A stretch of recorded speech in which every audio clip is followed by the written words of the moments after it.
Salut tout le monde, bienvenue à tous pour cette seconde édition du Meetup à Bordeaux.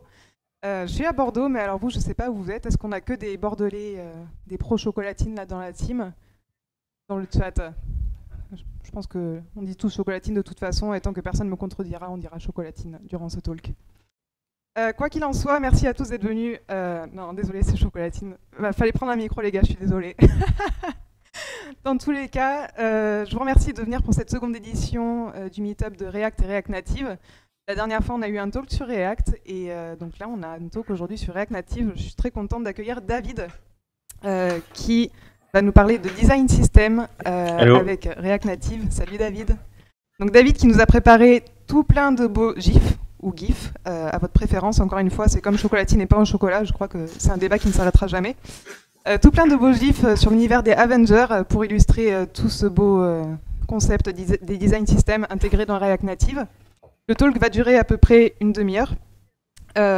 Soyez libre de poser des questions au fur et à mesure. Je vais essayer de les noter. Si j'oublie de les noter, le prenez pas pour vous et n'hésitez pas à les reposer à la fin pour qu'on puisse les revoir.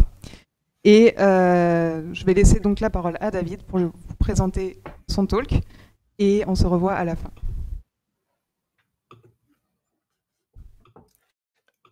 Parfait. Merci Amélie. Merci à la régie de m'accueillir pour ce talk. La première fois que j'ai commencé ma carrière, j'ai lu cette phrase-là dans un livre qui était Don't code the CSS for the page, code for the system. C'était Jonathan Snook qui a écrit ça, et c'était en 2017 quand je faisais mes études, et je me suis dit, putain, ce gars-là, il est balèze. Parce que à cette époque, les développeurs web, ça ressemblait un peu à ça avec le CSS. Tu faisais quelque chose, puis ça pétait une page, et puis tu fais merde, tu fixes un truc, et 3 semaines après, il y a une autre page qui pète. Donc à peu près dans les années 2010, le problème avec le CSS, c'est qu'on utilise du scope qui est global. Les systèmes de grille, il n'y avait pas Flexbox, du coup, on faisait des tables ou des flottes, et il y avait plusieurs moteurs de rendu. Gecko pour Firefox, Trident pour Internet Explorer et WebKit pour le reste. Et en 2012, j'ai fait du Ruby on Rails et du Sass, et là, j'ai découvert la vie. C'était trop bien parce que j'utilisais du CSS processing, et du coup, j'avais des variables, j'avais du nesting et des mixins, donc qui ressemblent un peu à des fonctions, et j'utilisais diverses solutions de nommage comme BEM, Smax ou Atomic Design. Et en 2015, il y a React et React Native qui sont arrivés. Et qu'est-ce qui s'est passé? C'est que React, c'est juste une librairie pour faire du rendering, et il y a toutes les solutions qui sont possibles pour faire du style. Donc on peut utiliser le CSS inline, on peut utiliser le CSS normal, on peut utiliser des préprocesseurs comme Sass ou Less. On peut utiliser du CSS in JS avec deux solutions qui sont les plus connues, qui sont Styled System et Emotion. Et en React Native, la technologie qu'on utilise, c'est du CSS in JS. Et donc on utilise du JavaScript, ce qui nous permet d'avoir des variables et des fonctions. On met les styles avec leurs composants. Exemple, quand moi je vais faire du snowboard, je prends mes chaussettes, et ben mes chaussettes de snowboard, en fait, je les mets avec mon matériel de snowboard. Je mets pas toutes mes chaussettes ensemble parce que ça n'a aucun sens d'avoir les chaussettes de snowboard dans mes chaussettes que j'utilise tous les jours. Et on peut avoir l'avantage d'utiliser n'importe quoi dans l'écosystème JavaScript. Et devinez ce qui s'est passé. Et ben, les développeurs React Native avec le CSS, c'est un peu le bordel. Dès qu'ils font un truc, ça pète autre part. Ils n'arrivent pas à avoir du thème consistant. Voilà. Je m'appelle David Leliette et je suis développeur React Native freelance. J'aime bien les mentions sur Twitter. Du coup, vous pouvez me mentionner à @flexbox avec un underscore. Et pour ceux qui veulent avoir le lien de la presse après, vous pouvez suivre ce bit.ly. Et donc, ce qu'on va voir aujourd'hui, c'est l'importance d'avoir une palette de couleurs. On va apprendre à faire de la typographie qui scale. On va utiliser TypeScript pour faire notre design system. Et on va utiliser deux outils qui sont Restyle de Shopify et Storybook de Chromatic. Et vous allez me demander pourquoi. Parce que j'ai envie de partager mon savoir, parce que j'ai envie que vous deveniez un héros et pas un zéro. Et j'ai une question avant de commencer, pour vous connaître un peu plus. Est-ce que vous pourriez, aller sur cette URL ou scanner ce QR code pour, savoir, et je vous pose une question, quel est votre, level de confidence, comment vous vous sentez sur le styling, en React Native? Donc normalement, si vous scannez ce truc-là, je devrais avoir des résultats en direct live. Incroyable. Alors on voit qu'il y a déjà il y a plutôt des stagiaires scientifiques, c'est bien, hein. Il y a 6 Bruce Banner. OK. Donc ça va, vous vous sentez plutôt pas mal pour faire du style en React Native, c'est pas mal. Attends, il faut que je remette le truc, sinon les gens ils peuvent pas, scanner le QR code en même temps. Je remets remettre scanner le QR code, hop. Je vais remettre les résultats. Attention. Du coup, 3, 2, 1. OK. Donc il y a plus de stagiaires que de... Il y a 15 stagiaires dans la salle. Eh bien, parfait. Je vais vous expliquer qu'est-ce que c'est React Native en un mot, comme ça vous pourrez tous être des apprentis Bruce Banner pour qu'on soit à peu près au même niveau. OK. Et donc en un mot, qu'est-ce que c'est React Native? C'est qu'on écrit des fichiers JavaScript, on fait de la magie, et hop, on arrive à faire on peut avoir une application iOS et Android sur les stores. On peut faire des applications web comme des Progressive Web Apps. On peut faire des applications Windows, des applications macOS, des applications tvOS. Voilà. Un peu plein de plateformes différentes. Et comment ça fonctionne? Concrètement, au lieu d'écrire des divs comme on fait en HTML, on écrit des views. Et au lieu de faire des P, H1, H2, H3, H4 comme en HTML, on utilise la primitive texte. OK? Facile. Bon, bah, c'est bon. Vous êtes tous des apprentis Bruce Banner. On va pouvoir passer à la phase 1. Donc, comment on écrit des feuilles de style en React Native? C'est simplement des objets JavaScript et il n'y a pas de dash et on écrit en camel case. Exemple. Donc là, j'ai fait une app pour mon texte, pour mon container. J'ai fait une view.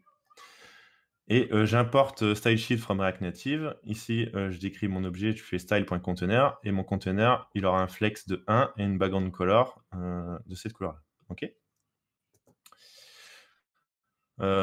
Donc c'est soit des strings ou des numbers, et parfois il y a des trucs un peu chelous, genre font weight. Ici, en fait, je définis un nouveau titre. Et en fait, vous pouvez voir que border, je lui mets 4, font size, je lui mets 30, et font weight, par contre, c'est une string. Donc voilà, il y a des trucs un peu bizarres à voir, des fois. Il y a des choses qui sont différentes. Comment on fait les ombres sur iOS et sur Android. Sur iOS, on écrit juste la clé du style. Par contre, sur Android, on utilise l'Elevation API, qui est la spécification pour faire des ombres de Material Design. OK. Et pour le layout, on utilise Flexbox, où vous pouvez avoir ici un super playground. Et donc, comment ça marche? Ici, vous pouvez faire des carrés, et à la fin, vous pouvez exporter le code et l'avoir en React Native. OK. C'est presque pareil que sur le web, mais il y a un truc qui est différent, c'est que le flex direction, elle est en colonne au lieu de en row. La line content, défaut, c'est flex start et pas scratch. Et le flex shrink, c'est 0 au lieu de 1. Mais ça, une fois qu'on a pratiqué un petit peu, ça va. Et pour les images, là, ce que j'ai fait, j'ai utilisé Figma. En fait, j'ai créé 3 fois la même image qui vont scaler automatiquement pour prendre en compte les différentes densités d'écran de façon automatique. OK? Et c'est comme ça qu'on importe des images et qui ont une bonne qualité sur tous les devices. Bon, voilà. Vous êtes déjà expert en style React Native. On va pouvoir passer à la phase 2.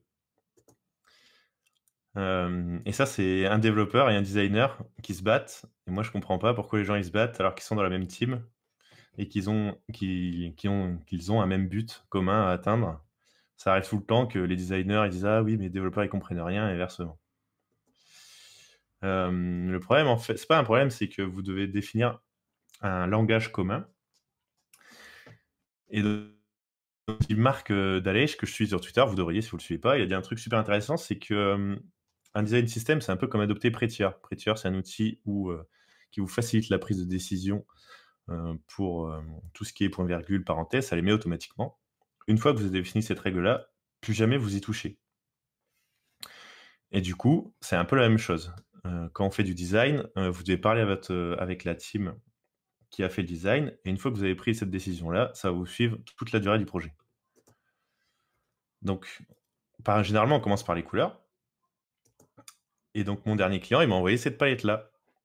Du coup, je fais, bon, bah ok, cool. D'après ce que je vois, il y a 3 couleurs vertes, il y a 2 couleurs beige, pétrole, purple, grey, ok. Bon, il n'y a pas de success, danger, ni warning comme couleur. Mais bon, ça va aller. Je vais commencer par green. Bon, il n'y a pas de beige normal, mais bon, ça va bien se passer. Donc du coup, on commence par un fichier simple et on écrit les couleurs. Donc je vais faire toutes mes couleurs, je vais les écrire. Background, je vais écrire. Primary light, voilà. Primary dark. Red, j'ai ajouté red forcément parce que bon, je vais avoir besoin d'un red au bout d'un moment s'il y a un statut d'erreur. Et voilà. Et j'utilise dans mes différents fichiers. Donc là, j'ai un component card, j'écris mon composant, et ici, en fait, je vais lui me dire qu'il va me chercher ma background color primary. OK. Donc le truc, c'est que faire cette façon-là de faire, c'est un peu compliqué à maintenir. On n'a pas encore parlé de timing, et est-ce que je dois vraiment utiliser red pour les messages d'erreur? Bon, mais bon, c'est pas grave, on avance, on va attaquer la typographie. Donc pareil, on définit un fichier JavaScript, on va faire un truc un peu smart, on va y mettre les différentes tailles. Et on a une font family parce qu'on a décidé d'utiliser une custom font.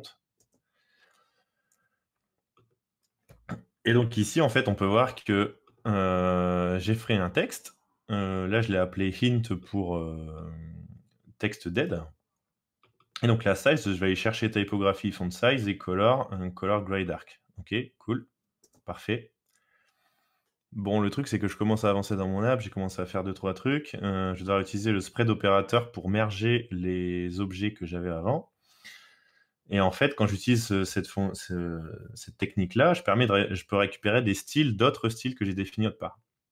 Du coup, là, j'ai mon body text, ok, parce que tout mon texte body, c'est un peu le pareil. J'ai fait une couleur, une head, et là, pour mes textes de titre, je vais récupérer le style que j'avais défini avant. Et par contre, je mets une color black parce que le designer, il m'a dit, toutes les couleurs, elles seront black. Ok. Ouais, et puis là, en fait, ça commence à être un peu compliqué parce que j'ai un nouveau header, en fait, et le truc, c'est que je dois créer plus de styles pour moins. J'aurais créé plus de règles pour moins de styles parce qu'il faut que je récupère le style de header text, mais c'est pas la même couleur, donc c'est un peu compliqué. Et puis là, on est vendredi, il est 5 h du soir, le designer, là, il fait hey, je pars au week-end, tu peux juste m'ajouter ce petit bouton en haut à droite, c'est bon, franchement, c'est rapide, c'est juste un bouton. Et donc, vous ferez encore et encore plus de styles ou de règles pour encore et encore moins de styles parce que là, en fait, il fallait juste mettre Text Align Center juste sur l'history screen. Et donc, à la fin de la journée, vous êtes un peu comme Christopher Nolan quand il a écrit un Inception. Vous avez 15 niveaux d'abstraction et pour remonter à la surface, il vous faut 7 différents composants. Et en fait, là, j'ai un exemple. Donc, j'étais en train de travailler sur un composant bouton et je comprenais pas pourquoi ils étaient tous à gauche. Et en fait, je commence à creuser, à creuser, à creuser. Et là, en fait, je m'aperçois que, en fait, c'était le style du parent qui faisait que tous mes boutons, ils étaient pétés. Ok, bon, soit. Donc, on a vu que si on utilise la typographie de ce sens-là, il y a pas mal de duplications. On crée de plus en plus de styles on connaît de plus en plus de règles pour de moins en moins de styles. Et les font size, elles ont aucun rapport parce que j'ai écrit que des fois c'était texte header, mais des fois c'est pas utilisé en header. Enfin, il n'y a pas de sens dans le nom de mes classes. Et là, j'ai même pas encore parlé du spacing et des scroll view parce qu'essayer de faire ce screen-là en React Native, c'est l'enfer parce que là, en fait, vous voyez qu'il y a une border, mais qui est juste là. Quand je vais scroller, il faut probablement que ça reste en haut. Ici, du coup, je peux pas faire de padding sur les côtés parce qu'il faut que là, ça screen que bien. Et puis là, il y a le CEO qui arrive, il fait hey, je voudrais mettre du dark mode parce que j'ai vu ça sur mon app de banque. Franchement, c'est facile, il y a juste à changer les couleurs. Et là, vous dites bah non, mais je peux pas, j'ai déjà trop de trucs à faire.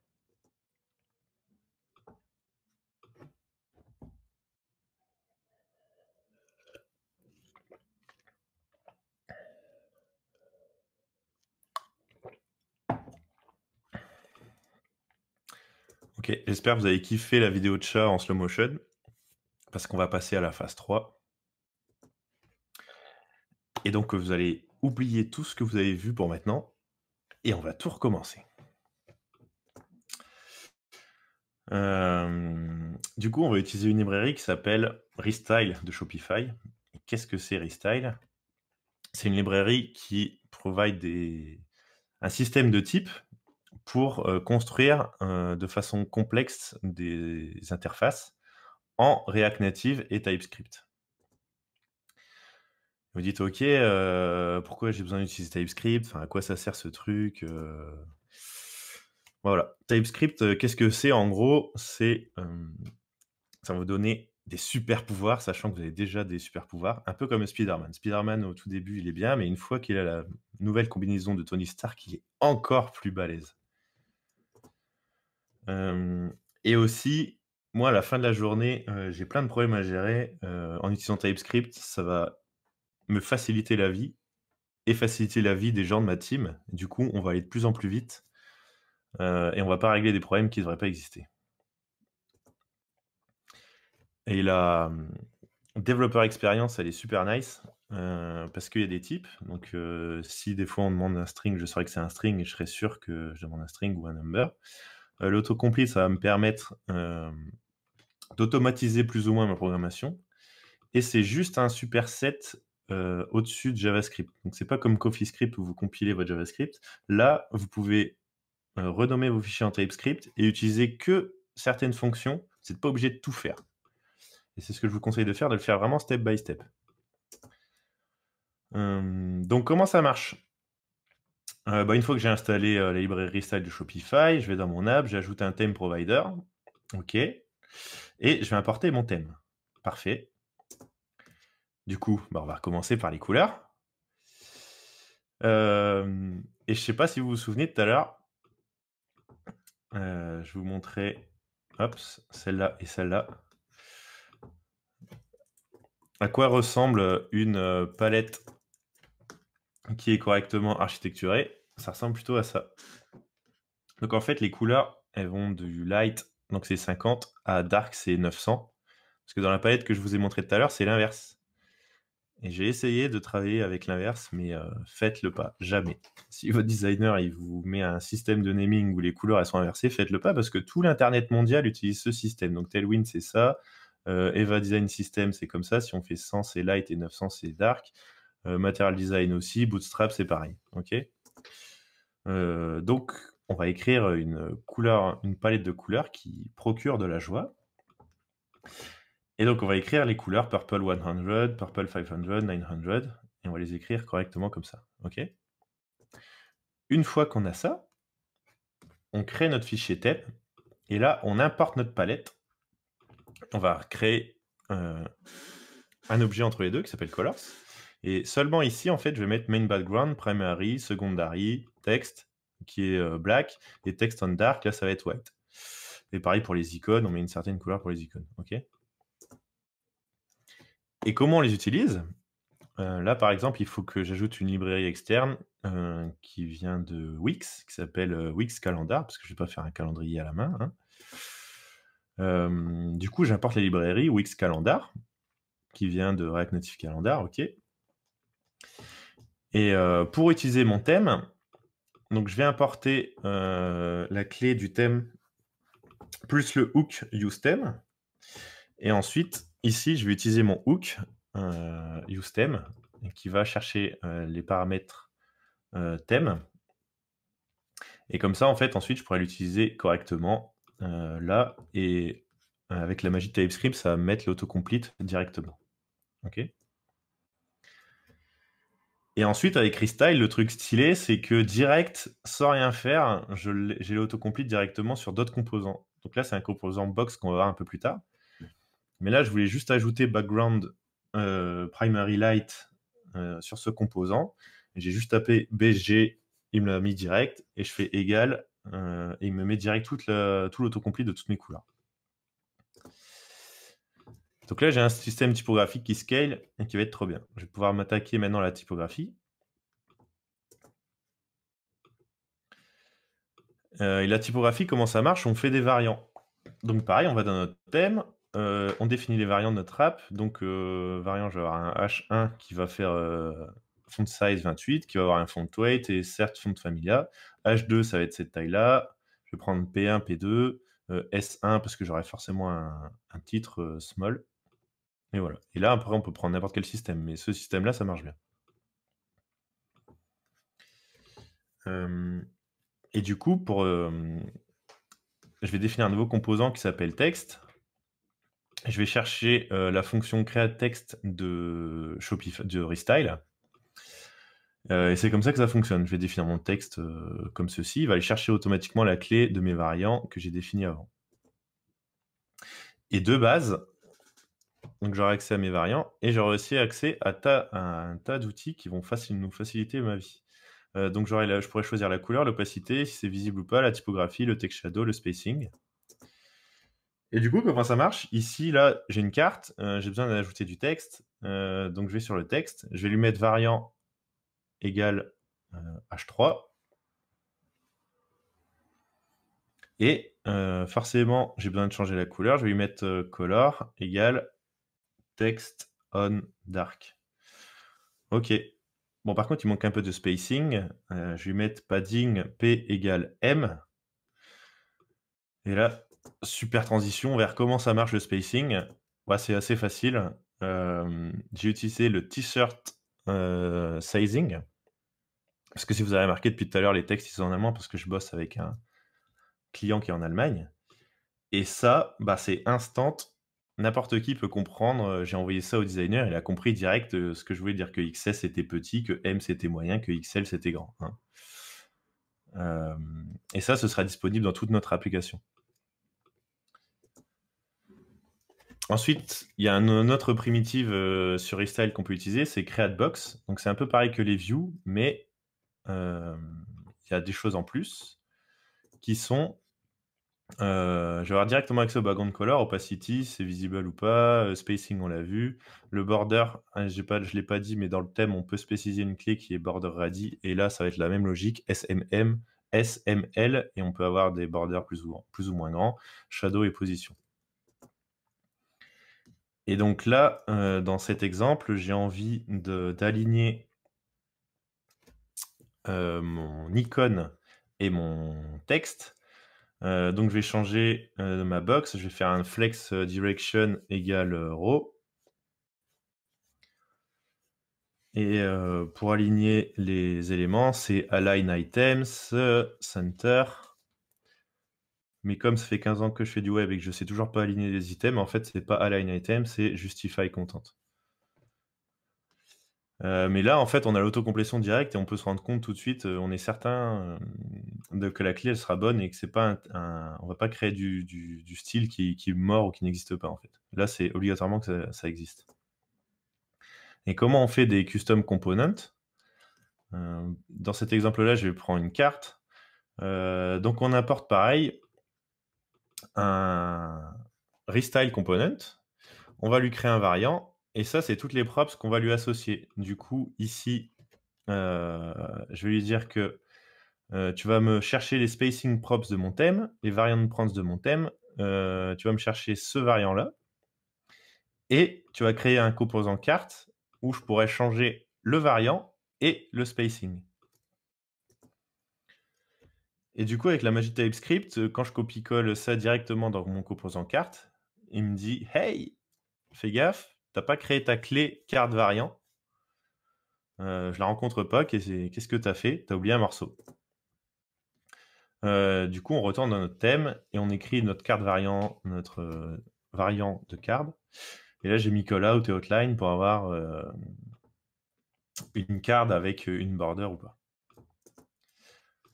Et là, du coup, vous dites, bah pour le dark mode, c'est super facile. J'ai juste à aller dans mon thème, je crée une nouvelle variable dark mode, je spread le thème, et en fait, je remplace les couleurs par l'inverse. Et comme j'ai fait un système avec des clés qui matchent bien, bah voilà, primary ça va être ça, secondary ça va être ça, text ça va être white, et text on dark ça va être black. J'ai juste à tout inverser en fait. Et là, boum, magie, ça va spread automatiquement dans toute mon app.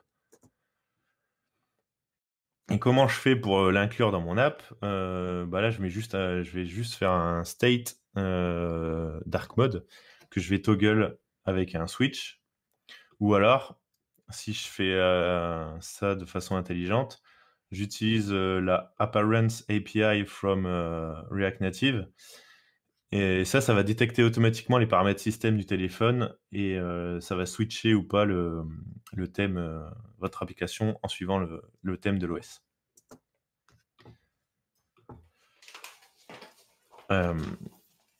Et du coup, tout ça, vous dites, ouais, bah en fait, c'est super, mais bon, t'as refactoré toute l'app et t'as mis quand même pas mal de temps, quoi. Pourtant, maintenant, je veux dire, j'ai fixé tous les problèmes d'avant et j'ai accès à beaucoup plus de features qu'avant et ça va plus vite à développer. Et il y aura toujours quelqu'un qui vous dira, oui, pourquoi ça prend si longtemps à faire un software? Je comprends pas, quoi. C'est juste ajouter un bouton. Enfin, qu'est-ce que tu fais, David? Je veux dire, moi, je peux le faire. C'est parce qu'en fait, faire des flows pour téléphone, c'est hyper compliqué. Là, en fait, vous voyez, hein, si je veux arriver à ce screen-là post-updated, il faut que je parcours tout ce truc-là pour avoir accès à cet écran-là. C'est pas comme sur un site web où je peux partager une URL et avoir instantanément accès sur téléphone. Ça prend 1000 ans à chaque fois à scroller partout pour avoir exactement l'état dans lequel je veux atteindre.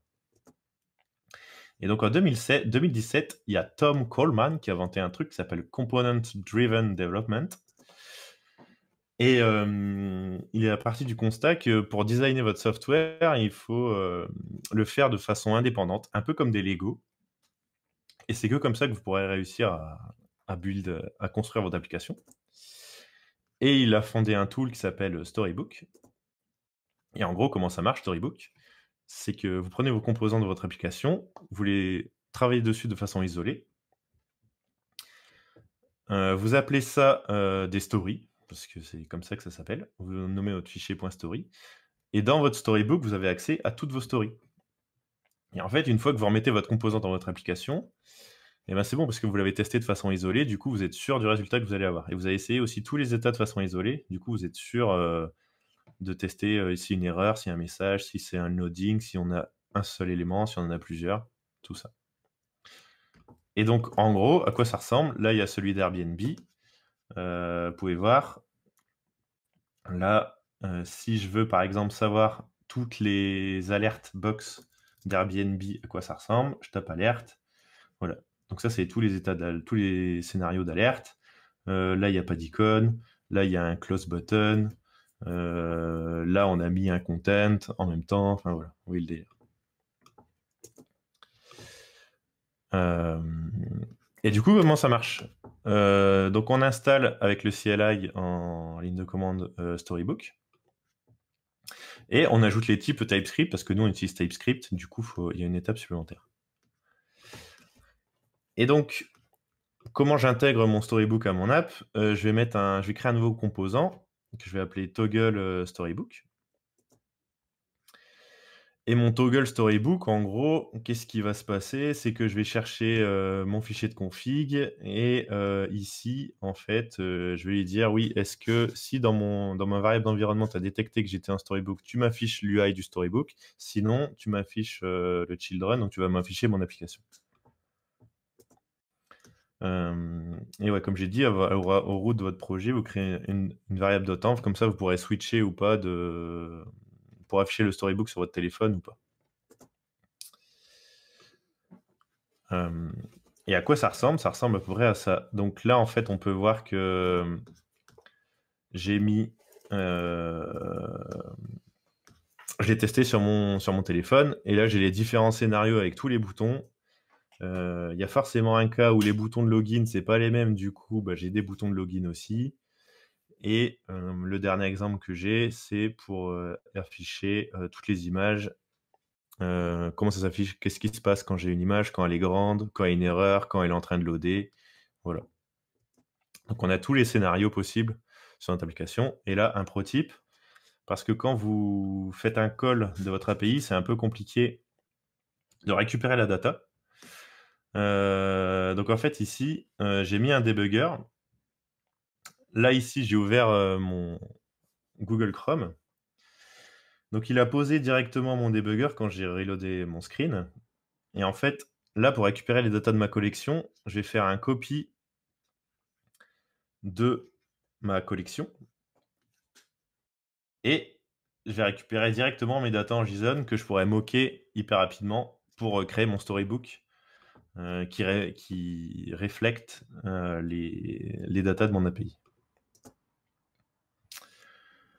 Voilà. Et mais là, donc là, j'ai pu avoir un Doomy Data en fait pour tester mon composant dans les différents cas d'usage. Du coup, as a recap, qu'est-ce qu'on a vu? Donc, TypeScript, c'est bien. Ça va vous permettre de scaler vos applications et surtout de les revisiter 6 mois plus tard quand vous vous rappelez plus ce que vous avez fait. Restyle, ça permet de faire du design de façon stricte. Et Storybook, ça permet de travailler de façon itérative quand on est en équipe. Donc maintenant, vous êtes ready pour assembler des UI comme un héros. Donc ça, c'est ma citation. Ne codez pas votre CSS in JS pour le screen, codez-le pour le système. Je donne des formations sur HumanCoder si ça vous intéresse en React Native. Du coup, n'hésitez pas à m'envoyer un DM sur Twitter. Je vous enverrai un code de réduction pour les formations.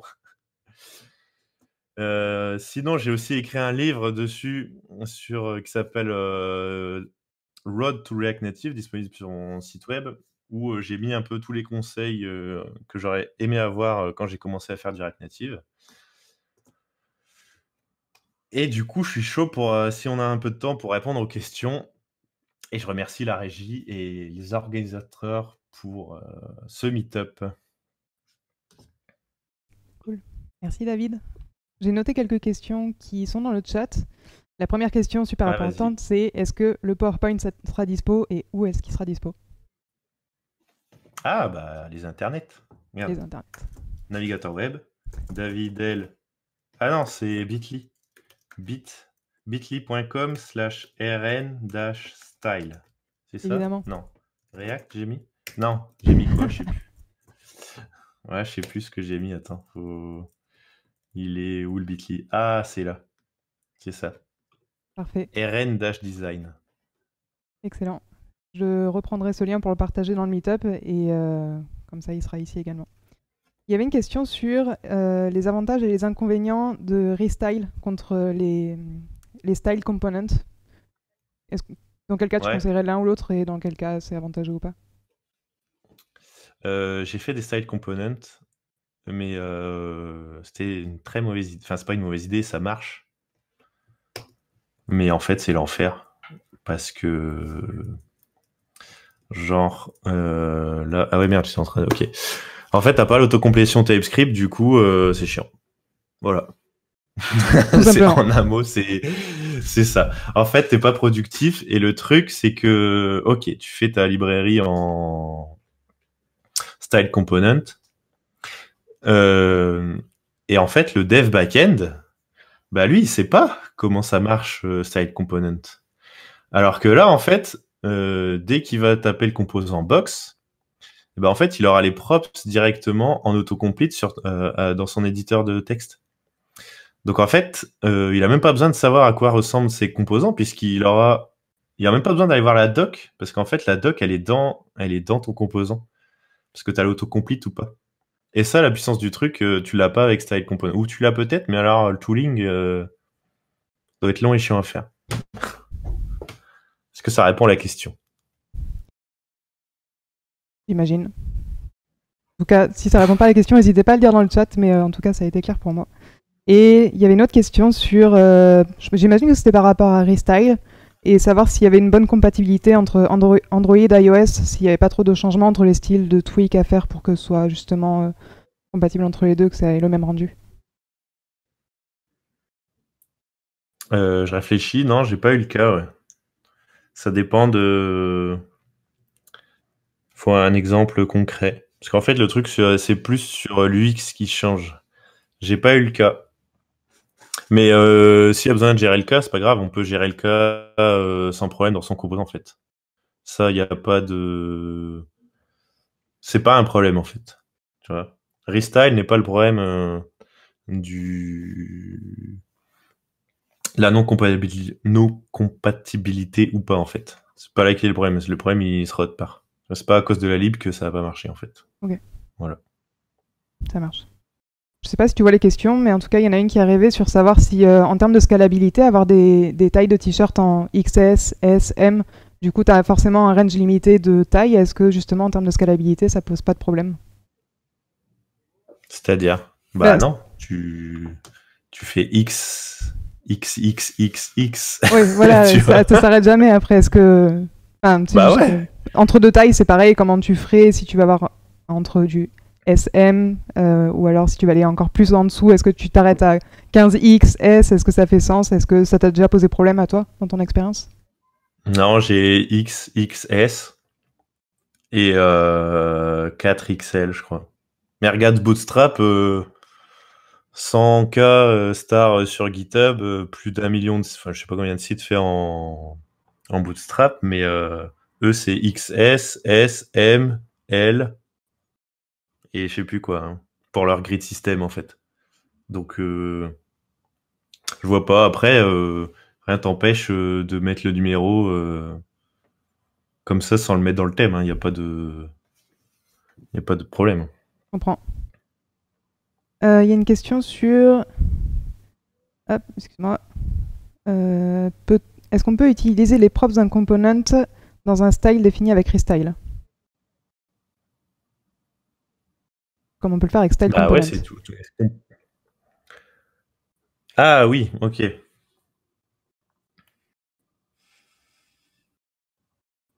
Je réfléchis en même temps. Bonne question. En fait, j'en sais rien. Non, mais j'ai jamais eu le cas, en fait. Enfin, j'ai pas besoin. Enfin, je crois que j'ai pas rencontré. Je vois exactement ce qu'il veut dire. Mm. Mais je crois qu'en fait, t'as pas besoin. Ou alors, je veux bien qu'il m'envoie l'exemple sur Twitter. Je veux bien Oui. challenge accepted. Si tu peux m'envoyer l'exemple sur Twitter, je vois. Mais en fait, c'est un peu comme GraphQL et REST, en fait. En fait, quand tu dis ce truc, t'as plein de problèmes qui disparaissent, mais sans que tu t'en rendes compte, en fait. T'arrives plus à avoir les problèmes que t'avais avant, en fait. Donc après, c'est juste différent. Je dis pas que ça résout tous les problèmes, mais les problèmes de productivité, ça, c'est les résout clairement, quoi. Franchement, faire des two colonne layout, tout three colonne layout, déjà rien que ça, franchement, c'est bien. Ça marche, merci.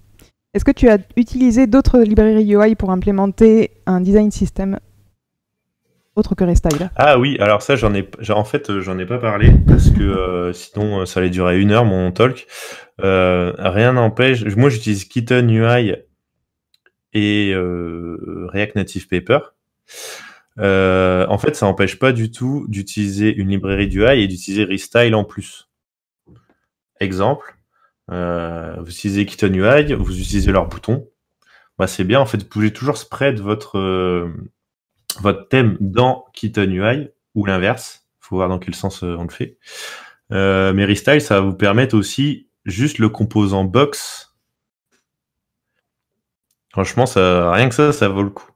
Parce que du coup, il y a toujours des cas où ah oui, mais là je veux un padding left, ah mais là il me faut un margin right, et il faut que ce soit le même que le parent, et là j'ai un margin bottom de 2XL. Ça, franchement, rien que ça, pour les scroll view, c'est folie. Maintenant, en fait, je passe plus 1000 ans à régler ces problèmes-là de consistance, en fait.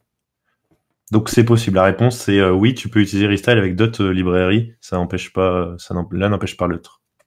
Ok, ça sera même compatible. C'est Kitten UI, comme le chaton? Ouais, comme le chaton, oui. Ok. Kitten, UI, Kitten et UI. Et franchement, c'est best top 3 des librairies de React Native du UI. Ok, cool. Merci.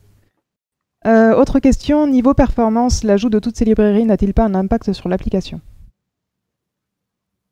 C'est-à-dire? J'imagine. Ah, performance. Performance ressent. Ouais, mais tu sais, c'est pareil. Tu fais à la fin, tu fais du React Native. Donc forcément, si tu me fais un benchmark versus une app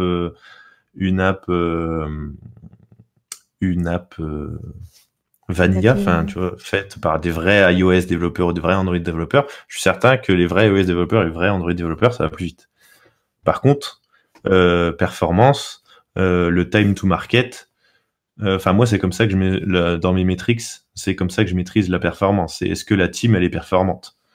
Donc si tes utilisateurs pardon, ils perdent 100 millisecondes, en plus ils ont des iPhone 12 ou des je sais pas quoi.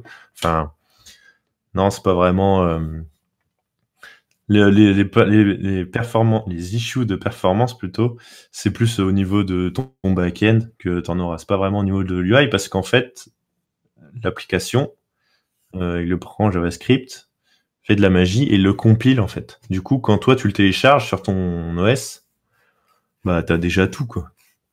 Puis en plus, tout le monde met à Facebook sur son téléphone et Facebook il fait 300 mégas donc c'est pas. Faut plus s'investiguer du côté du back-end que du côté du front-end pour tout ce qui est UI, tout ce qui est performance, pardon. Ça marche. Du coup, moi j'ai une question personnellement aussi, j'en profitais.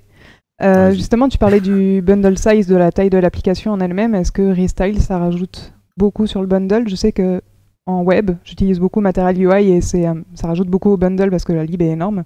Est-ce que Restyle est léger ou pas? Je sais pas, j'ai pas regardé. Ok, c'est bon, c'est acceptable.